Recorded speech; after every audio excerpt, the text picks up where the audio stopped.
தென்னாடுடைய சிவனே போற்றி, எந்நாட்டவர்க்கும் இறைவா போற்றி.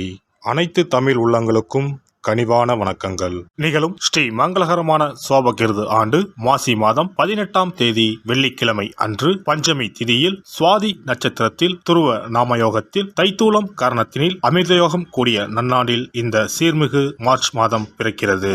பிறக்க போகும் இம்மாதம் உங்கள் வாழ்வில் வளமும் நலமும் செல்வ செழிப்பும் பெற்று புதிய வாய்ப்புகள் புதிய வெற்றிகளுடன் மங்களகரமாக அமைய எல்லாம் வல்ல இறைவனை உளமாற வேண்டி விரும்பி கேட்டுக்கொள்கிறேன். இம்மாத கிரக நிலைகளை பார்க்கும் போது மேசத்தில் குருவும், கன்னி ராசியில் கேது பகவானும், மகர ராசியில் செவ்வாய் சுக்கிரனும், கும்ப ராசியில் சனி புதனுடன் சேர்ந்து சூரிய பகவானும் சஞ்சாரம் செய்கின்றனர். மார்ச் 2ஆம் தேதி புதன் பகவான் மீன ராசிக்கும், 8ஆம் தேதி சுக்கிர பகவான் கும்ப ராசிக்கும், 14ஆம் தேதி செவ்வாய் பகவான் கும்ப ராசிக்கும் இடப்பெயர்ச்சி அடைகின்றனர். இந்த கிரக அமைப்பினால் உங்கள் வாழ்வில் இம்மாதம் ஏற்படக்கூடிய சுப மற்றும் அசுப பலன்கள் என்ன என்பதனை பற்றி காண்போம். நடுங்க வைக்கும் குளிரோ தவிக்க விடும் வெயிலோ இல்லாமல் மிக இதமான சூழல் நிலவும் மாதம் இந்த மார்ச் மாதமாகும். பனிக்காலம் முடிந்து வசந்த காலம் துவங்க போகிறது.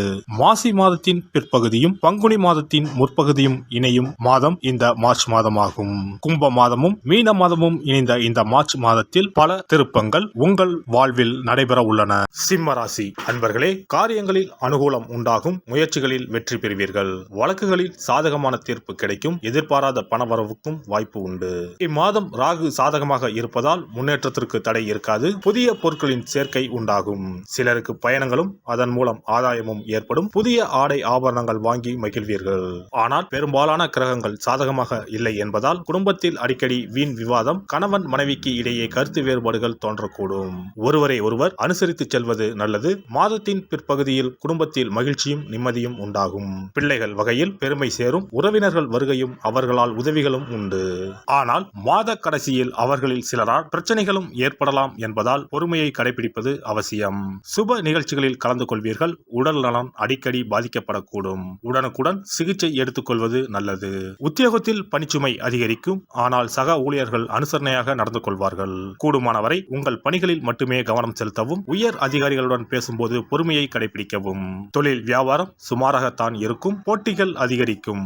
சக வியாபாரிகளால் மறைமுக எதிர்ப்புகளை சந்திக்க வேண்டி வரும். வீண் அலைச்சலும் அதனால் மனச்சோர்வும் உடல் அசதியும் உண்டாகும். வியாபாரத்தை முன்னிட்டு வெளியூர் பயணங்கள் மேற்கொள்ள நேரிடலாம். குடும்பத்தை நிர்வகிக்கும் பெண்கள் குடும்பத்தில் அனைவரையும் அனுசரித்து செல்வது நல்லது. மாத பிற்பகுதியில் அக்கம் பக்கத்தில் இருப்பவர்களின் ஒத்துழைப்பு மனதுக்கு உற்சாகம் தரும். வேலைக்கு செல்லும் பெண்கள் அலுவலகத்தில் தங்கள் பொறுப்புகளில் கவனமாக இருப்பது மிகவும் அவசியம். மாணவர்கள் எதையும் அவசரமாக செய்யாமல் யோசித்து செயல்படுவது நல்லது. கல்வியை பற்றிய கவலை குறையும். கலைத்துறையினருக்கு அனைத்து வகையிலும் நன்மைகள் கிடைக்கும். நீண்ட நாட்களாக இருந்து வந்த சுணக்க நிலை மாறும். வீண் வாக்குவாதங்களை தவிர்ப்பது நன்மை தரும். அரசியல் துறையினர் எடுக்கக்கூடிய ஒப்பந்தங்களை நன்றாக ஆராய்ந்து முடிவுக்கு வர வேண்டும். வெளிநாட்டு ஒப்பந்தங்களை பெறுவீர்கள். லாபம் பெருகும். மேலிடத்தின் கனிவான பார்வை கிடைக்க பெறுவீர்கள். மகம் நட்சத்திரம் இந்த மாதம் தொழில் வியாபாரத்தில் இருந்த போட்டிகள் விலகும். கடன் பிரச்சனை தீரும். ஆர்டர் பிடிப்பதில் இருந்த கஷ்டம் குறையும். உத்தியோகத்தில் இருப்பவர்கள் எளிதாக பணிகளை செய்து முடிப்பார்கள். மேல் அதிகாரிகளின் ஒத்துழைப்பு கிடைக்கும்.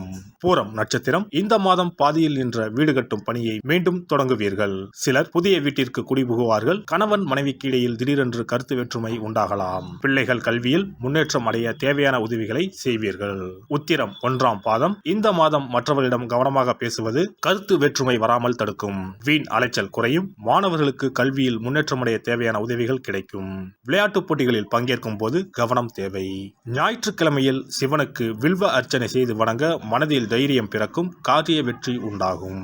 இனி இந்த மார்ச் மாதத்தில் மகா சிவராத்திரி எப்போது, இந்த நாளுக்கு அப்படி என்ன சிறப்பு என்பதனை பற்றி காண்போம். சிவபெருமானுக்கு எத்தனையோ திருநாமங்கள் உள்ளன. அவற்றில் மிக உயர்வானதாக சொல்லப்படுவது மகாதேவன் என்ற திருநாமம். மகாதேவன் என்றால் கடவுள்கள் அனைவருக்கும் மேலான கடவுள், கடவுள்களுக்கு எல்லாம் தலைவன் என்ற பொருள். சிவாய நம என சிந்திப்பவர்க்கு அபாயம் ஏற்படாது என்பார்கள். அப்படி கர்ம வினைகளில் இருந்தும் அனைத்து விதமான துன்பங்களில் இருந்தும் விடுபடுவதற்கு சிவனே கதி என சிவபெருமானை சரணடைவதற்கு ஏற்ற நாள் மகா சிவராத்திரி தினமாகும். மகா சிவராத்திரி நாளில் சிவபெருமானை முழு மனதுடன் உண்மையான பக்தியுடன் வழிபட்டால் நம்முடைய வேண்டுதல்கள் அனைத்தையும் சிவபெருமான் நிறைவேற்றி வைப்பார் என்பது ஐதீகம். கவலைகள் நீங்கி காரிய வெற்றியை தரக்கூடிய நாள் மகா சிவராத்திரி விரத நாளாகும். சிவபெருமானுக்கு உரிய அஷ்ட விரதங்களில் மிக முக்கியமானது மகா சிவராத்திரி விரதமாகும். சிவபெருமானின் அருளை பெறுவதற்குரிய மிக உன்னதமான புண்ணிய நாளாகும். ஒவ்வொரு மாதமும் தேய்பிறை சதுர்த்தசி திதியில் வருவதை மாத சிவராத்திரி என்றும், மாசி மாதம் தேய்பிறை சதுர்த்தசியில் வருவதை மகா சிவராத்திரி என்றும் கொண்டாடுகிறோம். நாடு முழுவதும் சிவ பக்தர்களால் கோலாகலமாக கொண்டாடப்படும் விழாக்களில் மகா சிவராத்திரி விழாவும் ஒன்று. இந்துக்களின் மிக முக்கியமான விரத நாட்களில் இதுவும் ஒன்று. முப்பெரும் தேவர்களில் ஒருவரான சிவபெருமானுக்குரிய ராத்திரியாக சிவராத்திரி கொண்டாடப்படுகிறது. இந்த ஆண்டு மகா சிவராத்திரி விழா மார்ச் 8ஆம் தேதி கொண்டாடப்பட உள்ளது. அன்று இரவு 8:20 மணிக்கு துவங்கி மார்ச் 9ஆம் தேதி மாலை 6 மணி வரை சதுர்த்தசி திதி உள்ளது.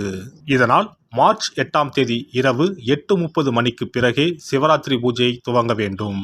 சூரிய பகவான் கும்பராசியில் பயணம் செய்யும் மாசி மாதத்தில் தேய்பிறை சதுர்த்தி நாளில் முதல் நாள் மாலை துவங்கி அடுத்த நாள் காலை வரை சிவனுக்கு தொடர்ந்து 4 கால பூஜைகள் செய்யப்படும்.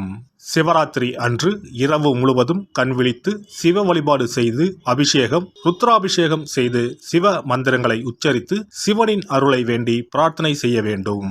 ஆன்மீகத்தில் உயர்ந்த நிலையை அடைவதற்கும், துன்பங்கள் மற்றும் பாவங்களில் இருந்து விடுபட்டு மோட்சத்தை அடைவதற்கும் ஏற்ற நாள் இதுவாகும். மகா சிவராத்திரி அன்று அதிகாலையில் எழுந்து புனித நீராடி வீட்டை சுத்தம் செய்து பூஜை அறையில் விளக்கேற்றி வைக்க வேண்டும். பிறகு மாலையில் சிவன் கோவிலுக்கு சென்று அங்கு நடக்கும் அபிஷேகம் பூஜைகளில் கலந்து கொள்ள வேண்டும். அன்று சிவலிங்கத்திற்கு பஞ்சாமிர்த அபிஷேகம் செய்வதும் வில்வ அர்ச்சனை செய்வதும் மிக சிறப்பானதாகும். மகா சிவராத்திரி நாளில் எத்தனை முறை முடியுமோ அத்தனை முறை பஞ்சாட்சர மந்திரமான ஓம் நம சிவாய மந்திரத்தை உச்சரிக்க வேண்டும். இது தவிர சிவபுராணம் பாராயணம் செய்வது மிகவும் சிறப்பானதாகும். இந்த நாளில் ருத்ராபிஷேகம் செய்வதும் கோவில்களில் நடக்கும் ருத்ராபிஷேகத்தில் கலந்து கொள்வதும் மிகவும் சிறப்பானதாகும். இந்த முறையில் மகா சிவராத்திரி விரதம் இருந்தால் முந்தைய 3 பிறவிகளில் செய்த பாவங்கள் நீங்கும். மனக்கவலைகள், நோய்கள், வறுமை நிலை ஆகியன நீங்கும். அதோடு வாழ்வில் அனைத்து விதமான இன்பங்களும் உயர்வும் கிடைக்கும். நாம் செய்யும் வழிபாடு, பூஜை ஆகியவற்றிற்கு 2 மடங்கு பலனை தரக்கூடியது மகா சிவராத்திரி விரதமாகும். சிவபெருமானை வணங்குவதற்கும் அவரின் அருளை பெறுவதற்குமே அவருடைய ஆசி இருந்தால்தான் முடியும். அதனால்தான் அவன் அருளாலே அவன் தாள் பணிந்து என்ற அற்புதமான வாசகத்தின் மூலம் நாம் அறிய முடிகிறது. சிவ அருளை பெற வேண்டும் எனில் அது அத்தனை சுலபமான காரியம் கிடையாது. சிந்தையிலும் செயலிலும் சிவனையே நினைத்து ஒவ்வொரு காரியத்தையும் செய்ய வேண்டும். அப்பேற்பட்ட சிவபெருமானின் அருளை பெற எளிமையான ஒரு நாளை பற்றித்தான் இப்பொழுது நாம் தெரிந்து கொண்டோம். எல்லாம் வல்ல இறையருளால் நீங்களும் உங்கள் அன்பு குடும்பமும் உடல் நலம், நீலாயுள், நிறை செல்வம், உயர் புகழ், மெய்ஞானம் ஓங்கி வாழ்க வளமுடன். இந்த வீடியோ உங்களுக்கு பிடிச்சிருந்தா லைக் பண்ணுங்க, ஷேர் பண்ணுங்க அண்ட் சப்ஸ்கிரைப் பண்ணுங்க. பக்கத்துல இருக்க பெல் ஐகானை கிளிக் பண்ணுங்க. நன்றி, வணக்கம், வாழ்க வளமுடன்.